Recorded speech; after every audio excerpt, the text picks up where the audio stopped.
Welcome to the NHL show on the Sauter on Sports Podcast Network. I am Mark Sauter, and that is my guy. It's been a minute, Jim. How we doing on a hockey Thursday, bro? I think it's Thursday. It is Thursday. I mean, you lose track of days these days, but it is Thursday. We're back, loaded schedule here on a Thursday. Everybody's back in town doing the thing, and you know what? We gotta hit it. Let's just hit the show horn, hit everything. Let's just dive into it, man. Yeah, dude. Let's roll, baby. I can't wait for tonight. I cover the Stars for the Hockey Writers. I do some content contributions for the Ottawa Senators, and both teams play at 10 o'clock, which means my kids will be fast asleep. Hopefully my wife will be on the couch watching some show that I don't care about, and I can just settle in for a long night of hockey. I can't wait. All right. Since we haven't done the show in a few months, really, there's tons of different stuff that we could get to. I do have a couple specific topics in mind. Before we get to them, however, I do want to ask you, Jim, like I said, we have not done a show in a few months. No. What is there one topic, and maybe it's one of the topics that I have picked, who knows, but is there one topic, one team, one storyline, one something that has caught your eye the most in the first 2 months of the season? Positive, negative, doesn't matter. What has caught Jim's eye in the first 2 months? I mean, the little black book that I normally have in front of me would tell me the answer. So, let's see. Look, there's been a lot that have caught my attention being in the New York area. But there's been a lot around the hockey world. Obviously, the young guns taking over, like Celebrini, Bedard finally coming into their own, especially Bedard, right? Again, it takes some time for kids to mature, right? Like this is the National Hockey League. This is not the National Developmental League. So we have to remember that. But Matthew Schaefer, 18 years old, what he's done in number one pick as a defenseman, to me, unbelievable. Playing 25 minutes a night, just was added to Team Canada's protocol for the Olympics in regards to drug testing. Really give the Islanders a boost.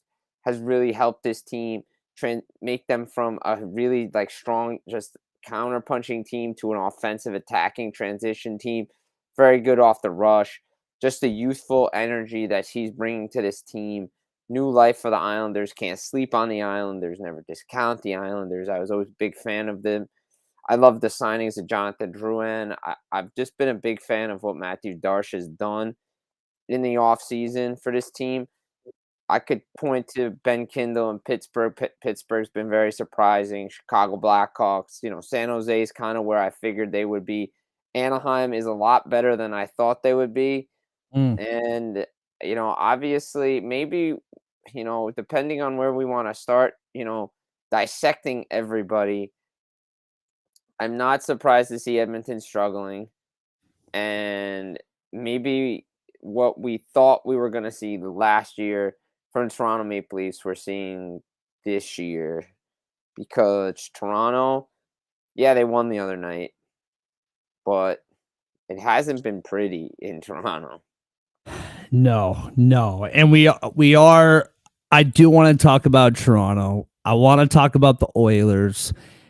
It's funny you talk about the Islanders because, on the previous version of the NHL show, Pucks Across Borders, that we did for a couple of years, we used to malign Islanders games constantly. Forever. They were boring. Whether they were winning or losing, it was like 1-goal games, and it was probably in a shootout or overtime. Well, and it was the old style of play. It was the old style. It was the Lamoriello, Trotz. Because they had the Doug Weight style. It was run and gun. They weren't really doing well. And then Lamoriello comes in, brings in Trotz. Let's slow it down, make it boring. Since they went to the conference final in 2021, they've needed offense every year. Offense. That's all I've heard with the insiders, what I've talked about with people. Got to get offense, got to get offense, got to get offense. Well, they got Horvat. He's coming into his own. He's in the consideration for Team Canada. Oh yeah, great start. And I said this, you know, somebody asked me this over the summer about the Islanders, Patrick Waugh. Look, that was something we weren't sure with Matthew Darsh, how Patrick Waugh likes to play off the rush transition kind of game. That's what he did at Quebec Major Junior League, Quebec Ramparts, right?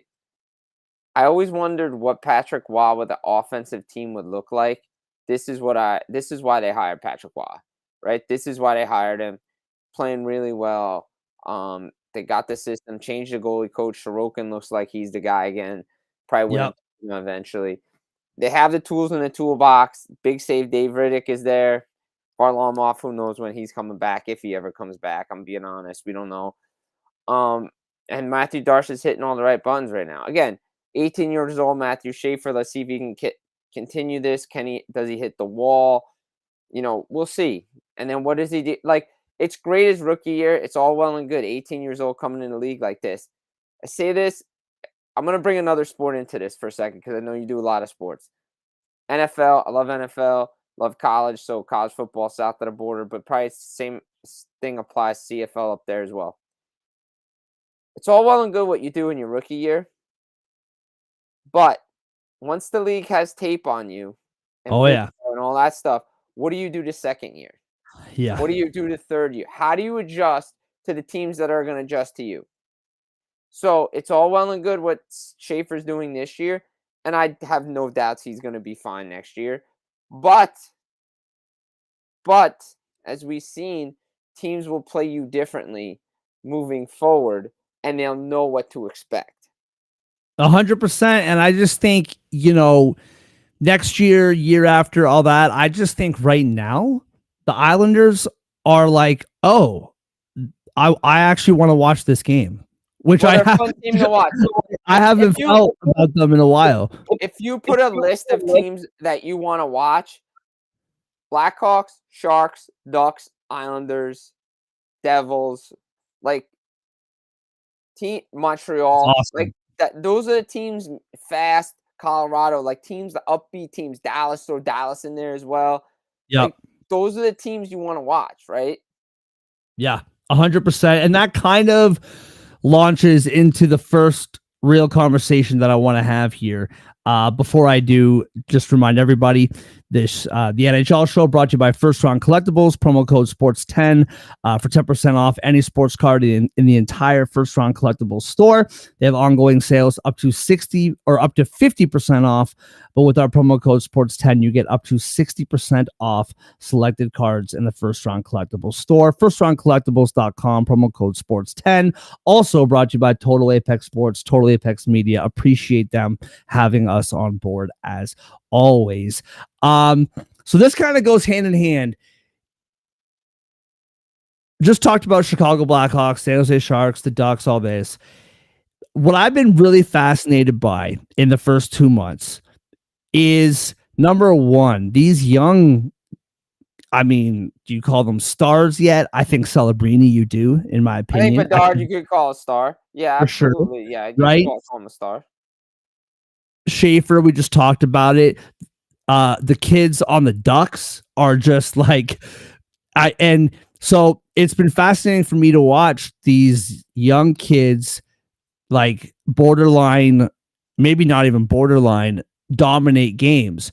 And subsequent to that, these perennially bad teams, right, over the last handful of years, the Ducks, the Blackhawks, the Sharks, I would say even when they made the playoffs, right, the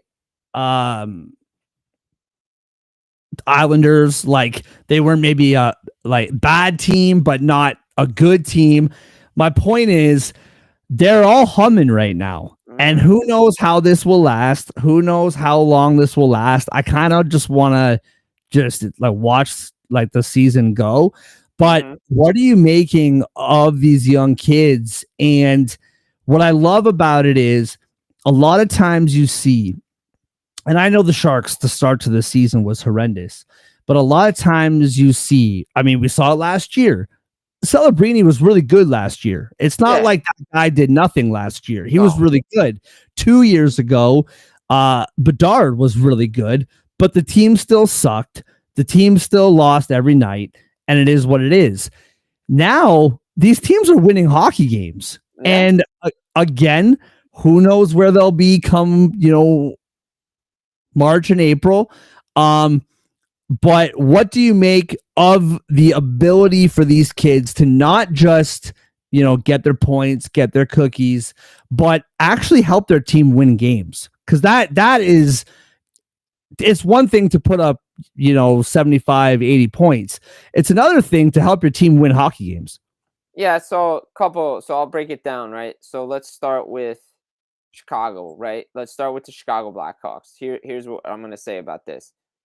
Connor Bedard coming in his third year, right? He is maturing. He put on size. You could see Bedard. I saw him first week of the season down in Florida. Looks like a different player. He's coming into his own right. 2 hat tricks now in the last 8 games. He's using his shot more. He worked on his shot. Good players. It's not like they didn't have talent there in Chicago. They did. They had massive talent. But now Jeff Blashill's come in there and he's put the talent with Bedard and they put the line combinations together. Frankie Nazar. They have a goaltender in Spencer Knight. So that's helping. They're playing defense. And I think when you look at it, you say to yourself, like Montreal was down for a little bit. You get Martin St. Louis in there. I've said this. I think I'm making the comparison. Jeff Blashill, right time, right place for the right group, right coach for those guys. Same like Martin St. Louis. Am I surprised Chicago's off to this great start? Yes. But they're taking advantage like Montreal did last year of a bad division. Teams not playing up to their standard. Nashville, Minnesota, Utah's, they're hanging around, right? But St. Louis is just at bottom of the barrel. But I like what Chicago's doing. But again, third year Bedard. Again, a lot of people forget Nate McKinnon. He wins Rookie of the Year, down a couple of seasons. Then he comes into his own 5th year, and now Yeah. Nate McKinnon is Nate McKinnon. But the greats always work on something. Macklin Celebrini's working on something.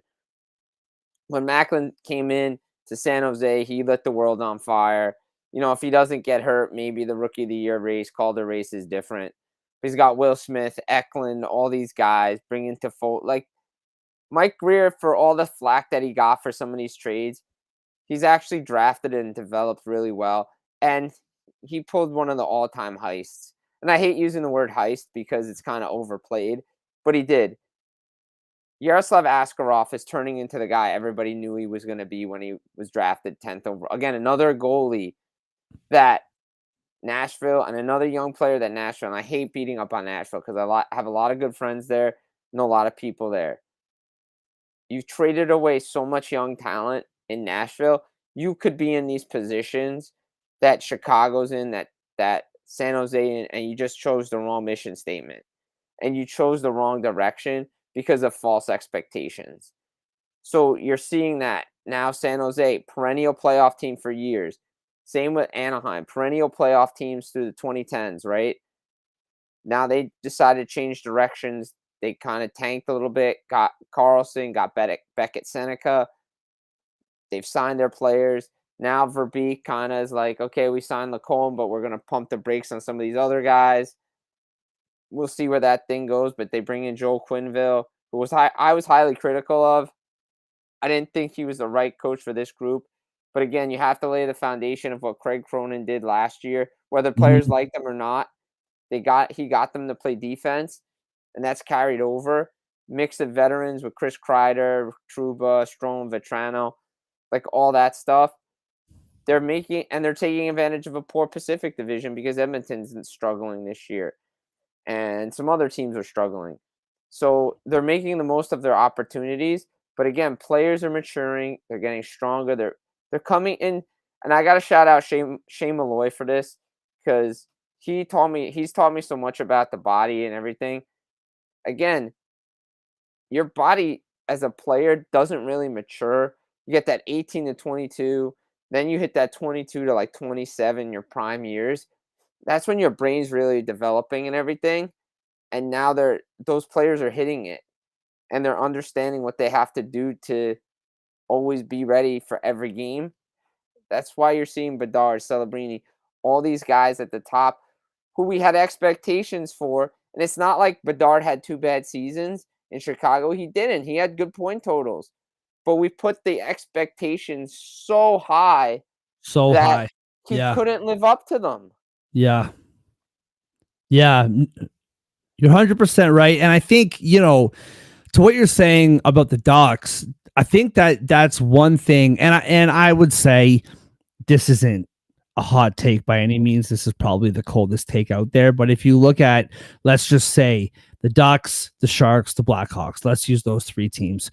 And it's July, and you ask me or anybody who is the most likely of those three teams to take that next step, I think everyone would probably say the Ducks, right? I don't think that's too crazy.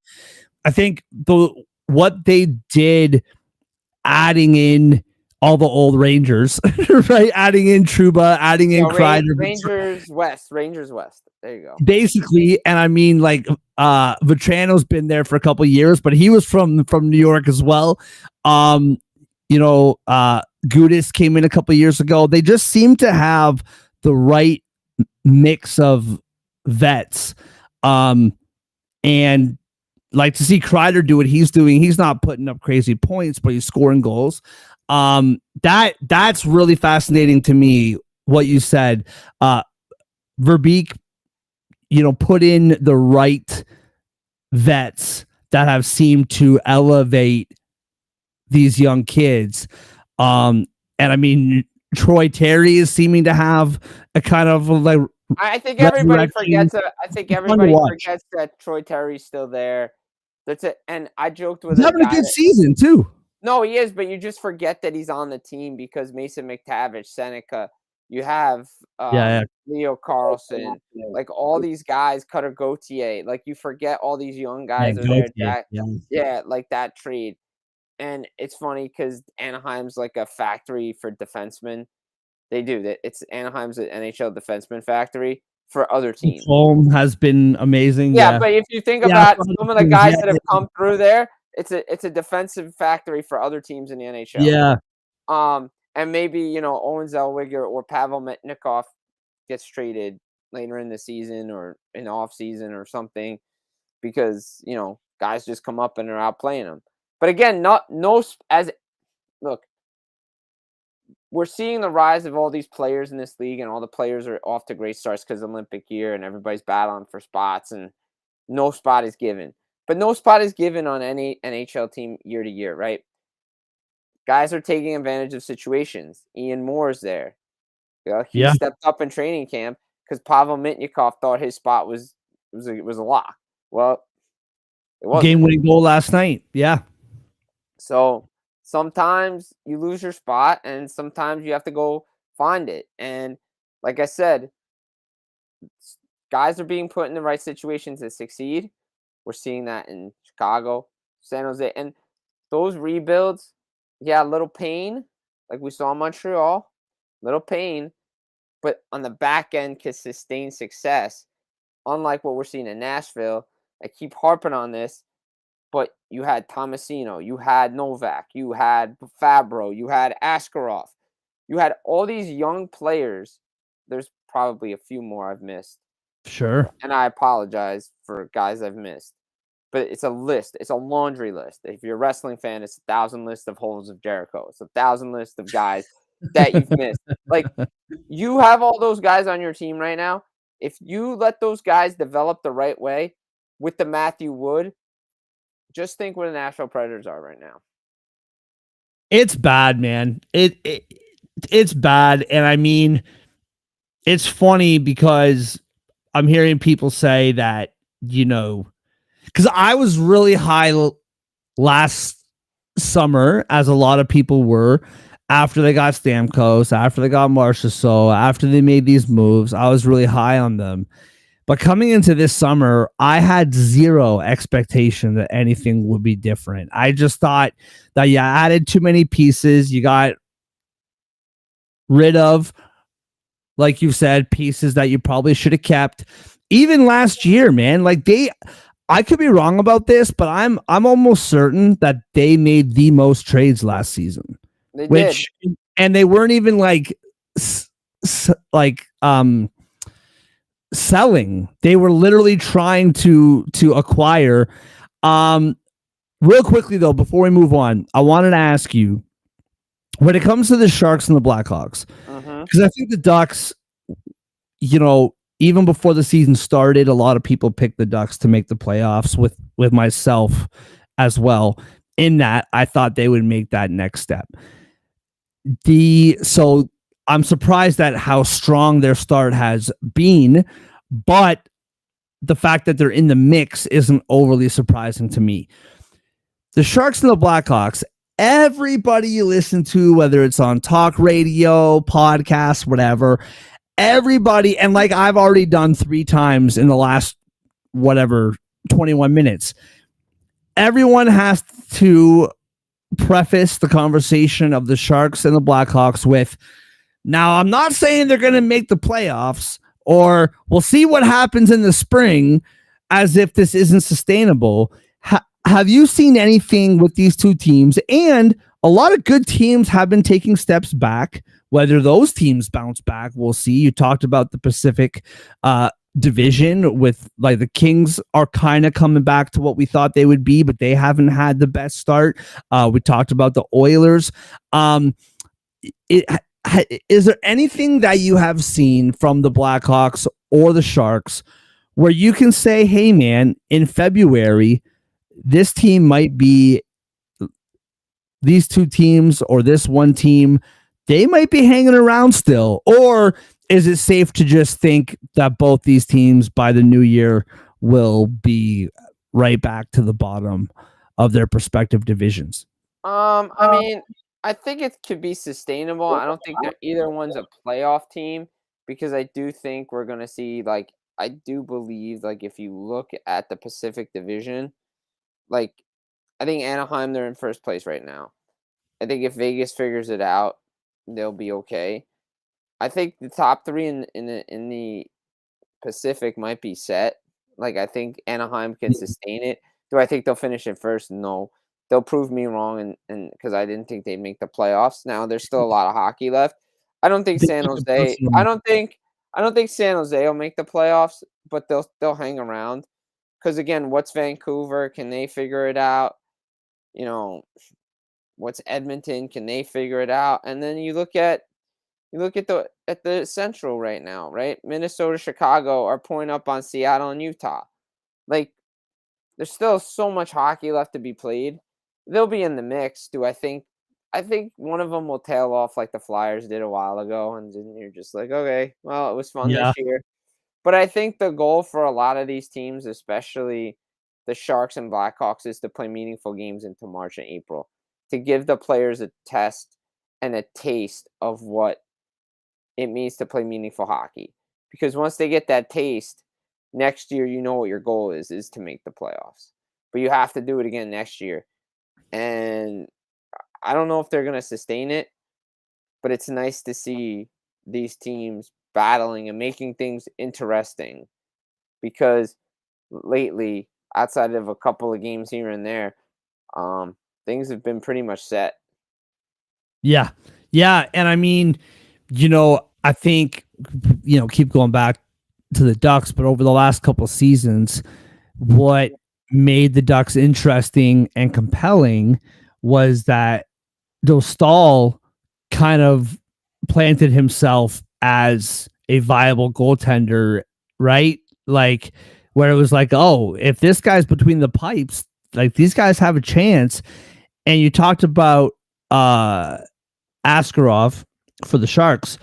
Spencer Knight, who was hurt last year when he came, I think, when he came to the Blackhawks, that guy is playing out of his mind. And to me, it's if both those teams can have the goaltending, they're in at like all these games. Right? So why can't they keep it going? Right, and Spencer Knight's turning into the guy that everybody thought he was, right, when he got drafted by the Panthers. But the Panthers needed top 4 defensemen. They gave up Spencer Knight. Yeah. Bobrovsky's not giving up the net. Okay. Dostal outseeded Gibson. Great. Chicago had been looking for that goaltender. They have it. San Jose's got their goalie. They just need a defenseman, a top-tier defenseman. They don't have it. Yeah. But they have the goal. All 3 teams have the goaltending. Yeah, and I mean All with the 3 teams have Blackhawks, elite players. They have everything that they need. They're just gotta tweak some things.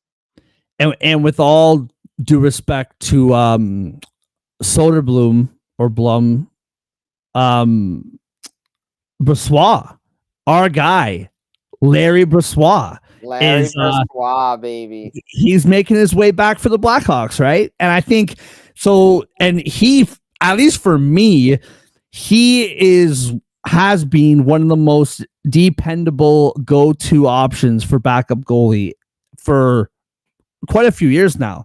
You know, counting back to the Vegas days, back when they won the cup, back with the Jets a couple years ago. So if he comes back healthy, playing the way he can as a backup netminder, I like the goaltending for the Blackhawks, man. It's just a lot of fun to turn on your TV every night and not already know that the final score is going to be 7-1. Like, Look, it just feels really good to have that back again. Look, I'll say this one more thing on Blackhawks. I've seen the Sharks firsthand, and I'll get to see the Ducks when they come in. I saw Chicago first night, no pun intended. Night came back for his first night in Florida. He played outstanding against the Panthers. Chicago could have won that game if it wasn't for a couple of mistakes here and there. So they got their guy, and Chicago is playing really well. They got the talent to do it. It's just fun to see the young guys taking over the league. Yeah. Yeah. No, 100%. So with that, then, Jim, that segues into the next thing where we're seeing these teams that we've just talked about. You talked about at the top of the show. We didn't really touch on it, but the Penguins they were everybody's guaranteed number one draft pick, right, in the lottery next year. Everyone all summer is this team is going to be awful. And I'm kind of kicking myself because last summer, and we've talked about this before, but last summer when everybody was hating on Calgary, right? Last summer, everyone picked Calgary to be some bottom feeder. And I looked at their roster and I was like, these guys are going to be fine. Like, they're not going to be a top, seed or whatever, but they're going to be fine. And they should have made the playoffs. Outside of a tiebreaker, they didn't. Yeah, they were phenomenal last season. And now this year, the expectations were Calgary was supposed to do the same thing, and then they're just like completely crapping in bed. Exactly. And so last year, everyone's team to be the worst was Calgary, and I picked up on it, and I was like, no way. They were my favorite bet to make the playoffs, them and Montreal. Well, this summer, everyone's pick to be the worst team in the league was the Penguins, and I bought in on it. I jumped in on it. It's still November. Maybe they'll fall back to where everyone thought they were. But really quickly before we move on, what are your thoughts on the Penguins through whatever it is, 6-7 weeks? Yeah, I like what Pittsburgh's done. Playing well. Again, Arthur Seavos, great trade by Kyle Dubas. He got him. Ben Kindle, great player coming in. Reminds me a little bit of Jake Getzel coming out, helping that offense. But again, Sidney Crosby, like all the rumors, like everybody was, fueling, oh, he's going to get traded. Oh, we got to get him in the playoffs. Well, Sidney Crosby continues to show that he's still one of the best players in the world. And he's going to put this team on his back. Malkin's turning back the clock. I think Dan Muse coming in there, getting this team to play a little bit more structure on the defensive side of the puck, allowing Erik Karlsson to be Erik Karlsson, Chris Letang, all this stuff. It's working right now. Up and down a little bit, but they look really good in Sweden. Probably should have gone 2-0. Just didn't hold the lead. They didn't hold the lead, but they've been playing well. Can't never discount a team that has Sidney Crosby on it or Malkin. And they visited New Jersey. It was 3-on-3. I saw Malkin come off the bench on the long change and actually backcheck. And I'm like, wait a minute, Malkin backchecks? I'm like, what year are we in right now? Dude, like, what year this year, man? I'm like, what year are we in? Is this 2009 Malkin all of a sudden? I know. Like, dude stole the puck, went the other way, almost won the game. I'm like, wait a minute. What Malkin? If these guys are going to play like this, forget it. Like, Penguins are going to be around the rest of the season. I hate to say it, Penguins are sticking around the whole year. I love it, man. I don't know. I'm not making any flag, planting my flag with any decision on that, but I absolutely love it. All right, moving on. Um, so with these good teams rising, we're seeing good teams not rise, the opposite of rise. Yeah. And we're gonna land on two teams specifically. The Lightning, like they were middling for a while. They had some issues with being healthy. They seem to be coming back to what we thought they would be. Vegas hasn't been specifically strong. The Kings have been okay. There's a lot of perennial good teams that have just not been that so far to start the season.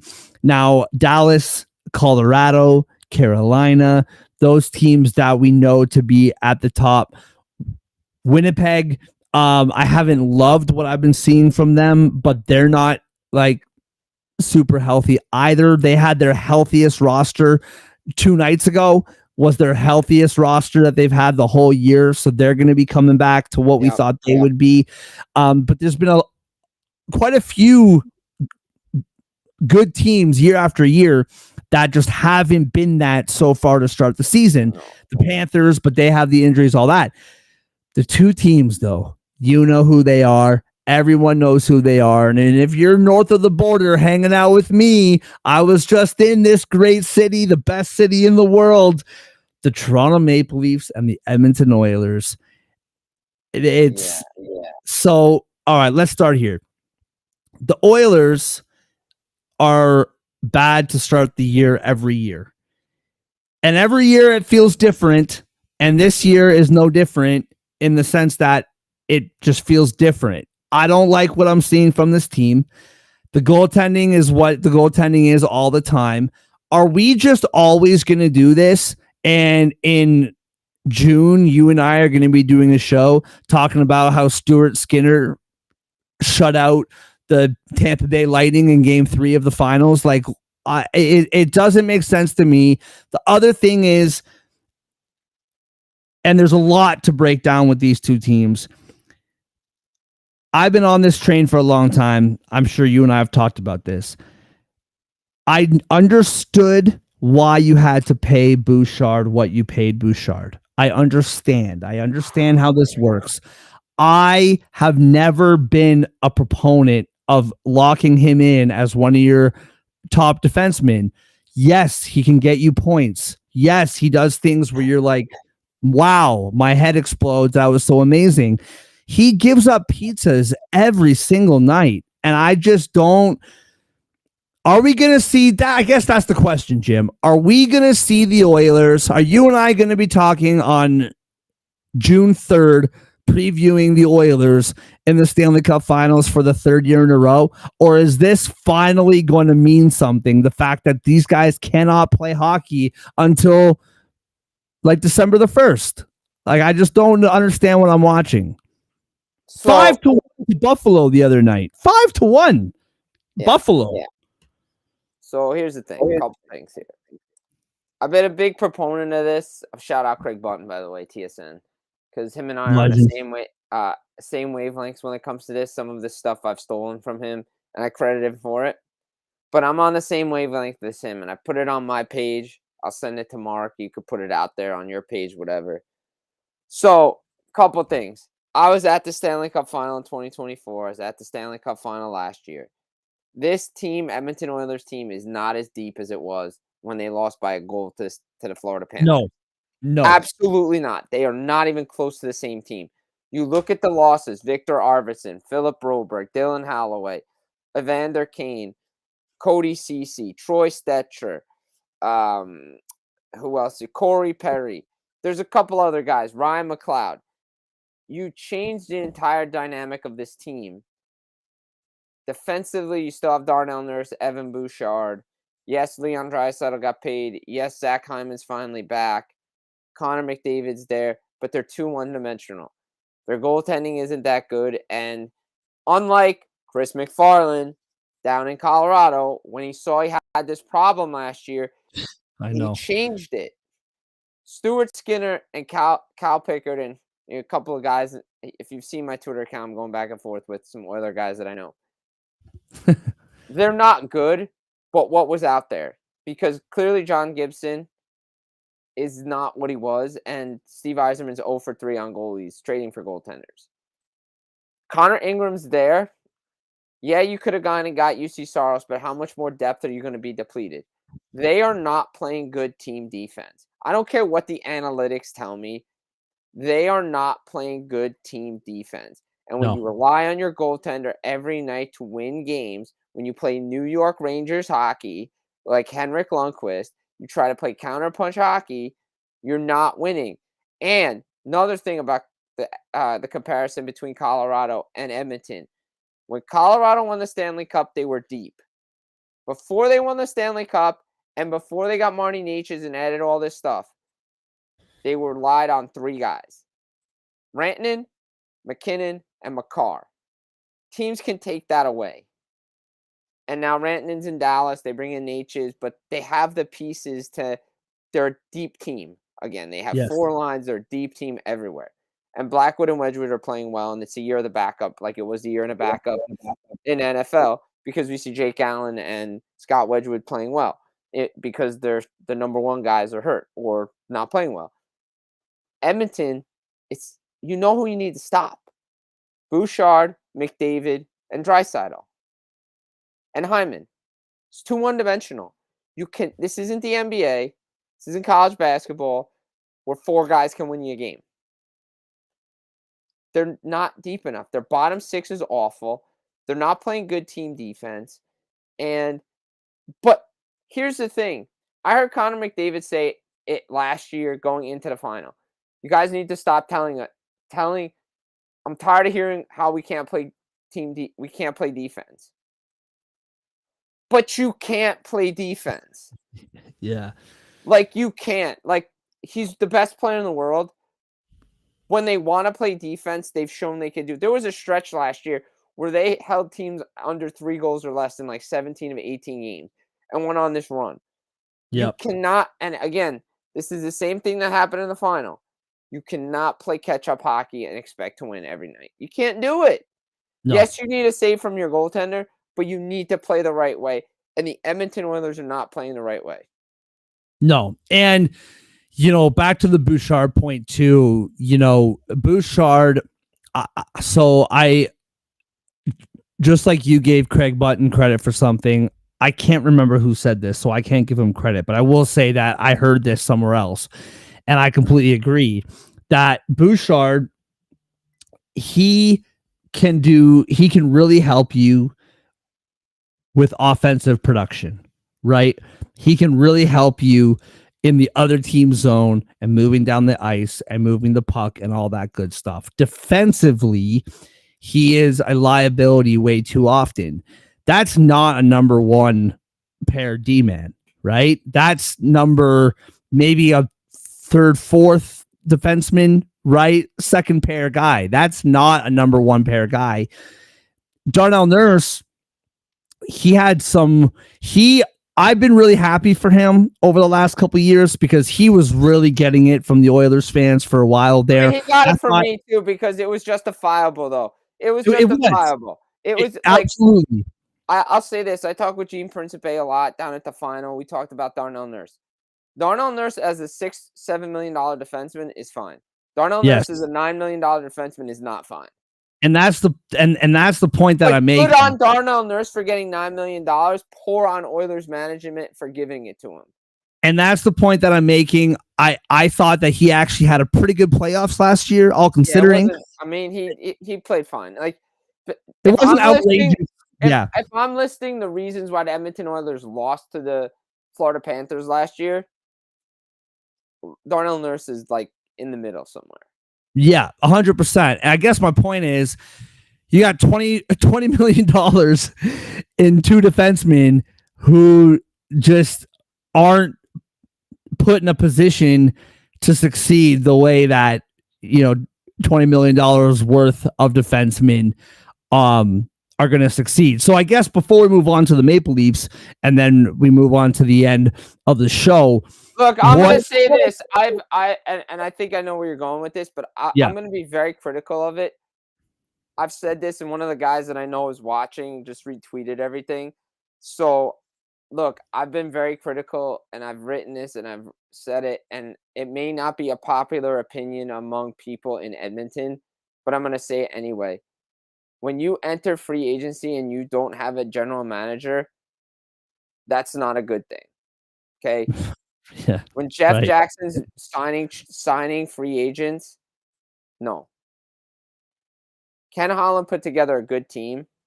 Stan Bowman has not put together a good team. He's made the team worse, and letting Philip Broberg and Dylan Holloway go and manage poor asset management by the Oilers during Holloway and Broberg's time there was not a good thing. Those guys were your future of your team, homegrown talents that you drafted but played yo-yo with between the AHL, NHL, AHL, NHL. Philip Broberg in 2024 was their best defenseman in the Stanley Cup playoffs. Played every game in the Stanley Cup final and was played really well. Should have kept him. Plain and simple, should have kept him.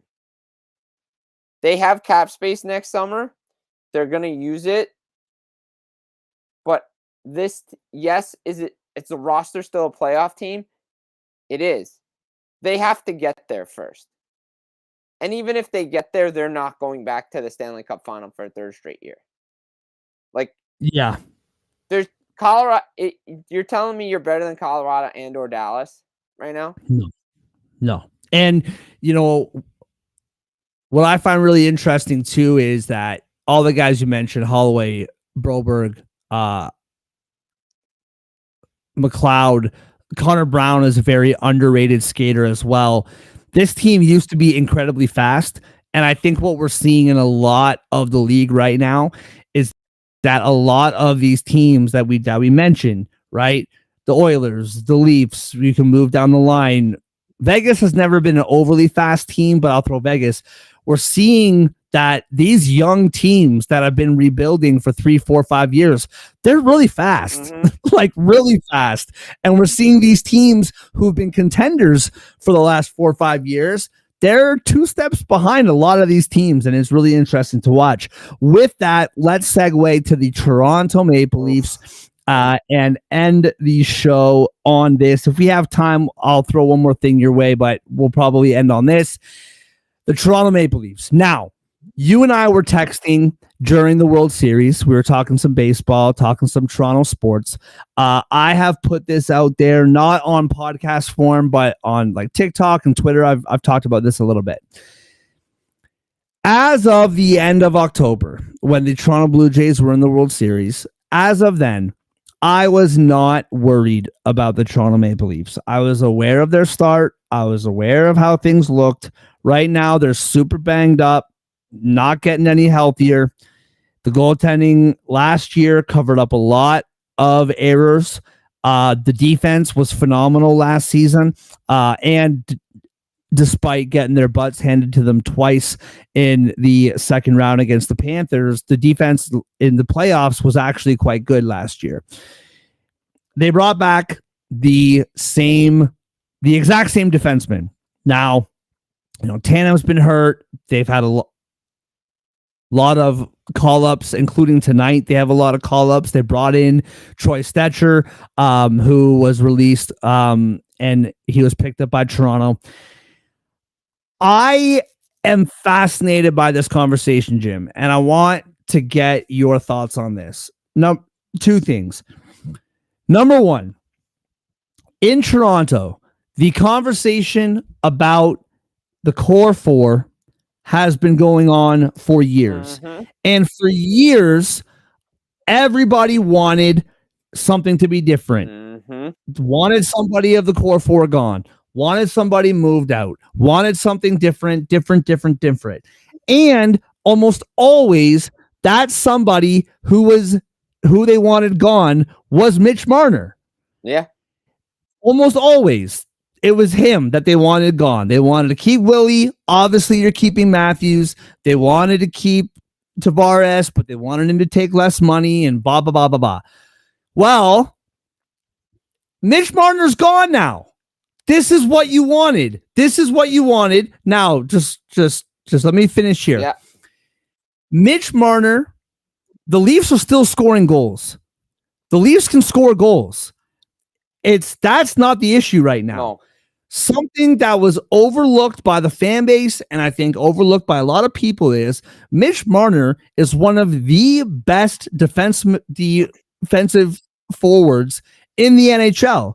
He's also one of the best penalty killers in the NHL as far as forwards go. Now, I'm not pinning anything necessarily on Marner's absence. All I'm saying is, did you really think that this team would come out of the gate with a substantial piece to their puzzle for the last 10 years and just carry on as if everything was going to be normal? This was always going to happen. Was it going to be this bad? Was it going to be like the goaltending has not been great? No. Woll missed training camp. Stolar's had a lot on his plate. He hasn't played more than like 30-something games in one season for his whole career. There's been a lot of different things. But this first half of the season was always going to be a learning curve. And while I'm not impressed by what I watch on the ice, and the defensive play is a nightmare, and I'm not defending the Maple Leafs by any means, but I am not surprised at how difficult it has been to transition. I think that they're going to bounce back. I don't know what bouncing back looks like. Does that mean that they're going to be a contender by February? I don't know. But when you lose a guy like Mitch Marner, who has been a staple in your offense and in your defense for a decade, it's going to be a little rough. Mm-hmm. Like, that's just kind of the way it is, especially, no disrespect to Michelli, no disrespect to Nick Waugh or Roy, whatever it is. Nicholas Waugh. No disrespect to those guys, to Dakota Joshua. They're not exactly Mitch Marner replacements. So I've gone on my little rant. I'm not overly shocked by this. I'm also not overly concerned by this.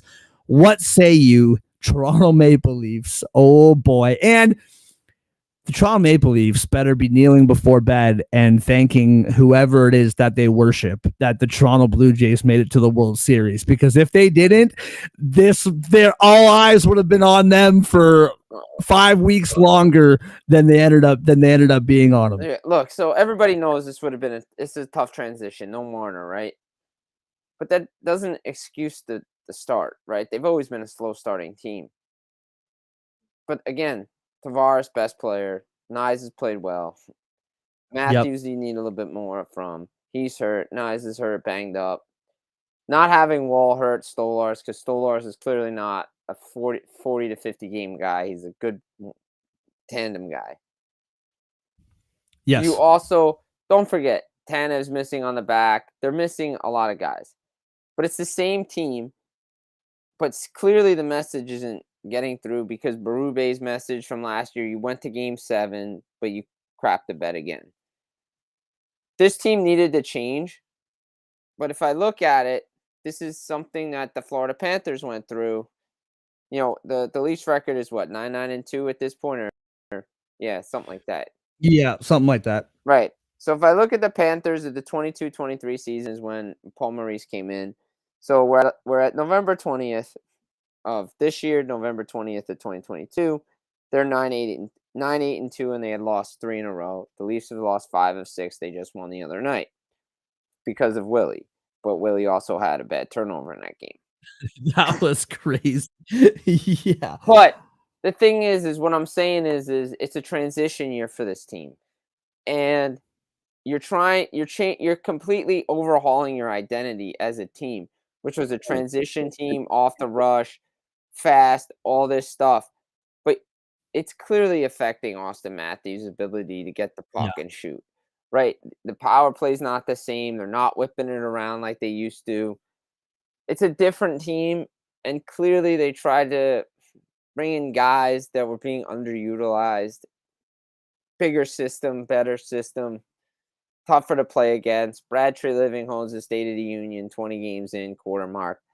talking about how, it's on the players. We're not making trades. I love the coach. He has absolutely every right to say about the coach because it's not the coach. He believes it's No. on the players, and he's right. You can't trade your way out of problems because you bring in 5 new guys and you move out 5 other guys, and the team's still not playing the right way. You're going to be in the same predicament. They have to play their way out of trouble, but they have to play the right way every night.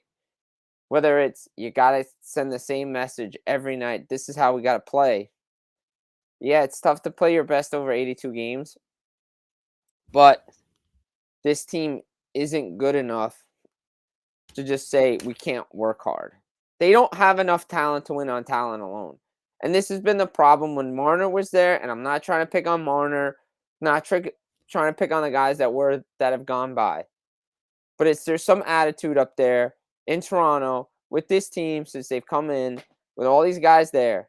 We have the talent, we have supreme talent. Our talent's going to carry us to the end. Well, no, it's not. You never work hard, you get outworked, and that's why you lose. You have to outwork other teams. You have to win board battles. You have to do the little details every night to win hockey games. So that's what Craig Berube wants. That's what Brad Treliving's looking to do. And that's what they need to do to be successful. Yeah. And I mean, it's interesting because I'm almost happy in a way that this is happening the way that it is, because I think it's important to smack your head against the wall and really know your weaknesses. Right. Because I think you're right, man. I think that their talent in the regular season has really covered up problems that have been, brought to light come postseason time.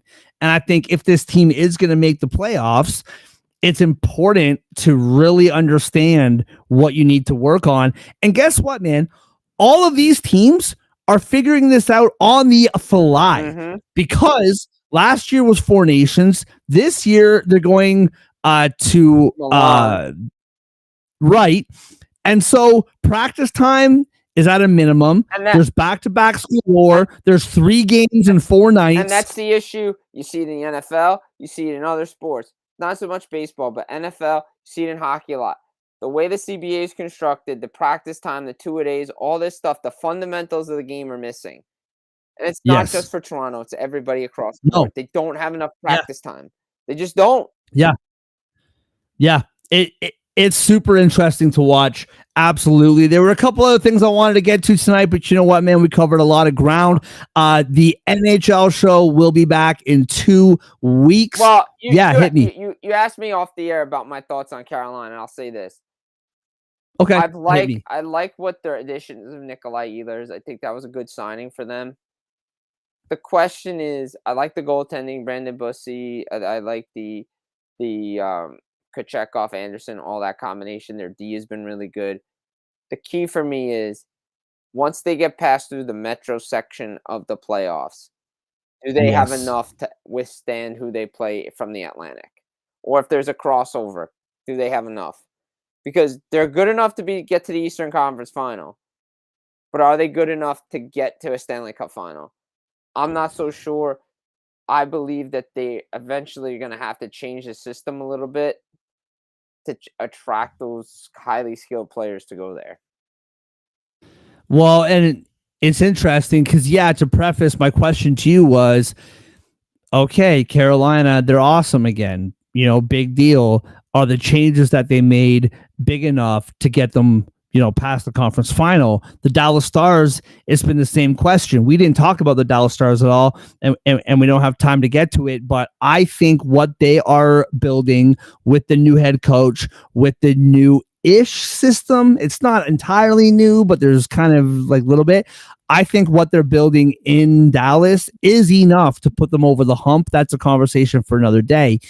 And adding Nikolai to the mix expounds on what they already had. It doesn't add anything different. It just enhances what they were already building there. So absolutely, I'm really curious to see what happens with that. The NHL show will be back in 2 weeks.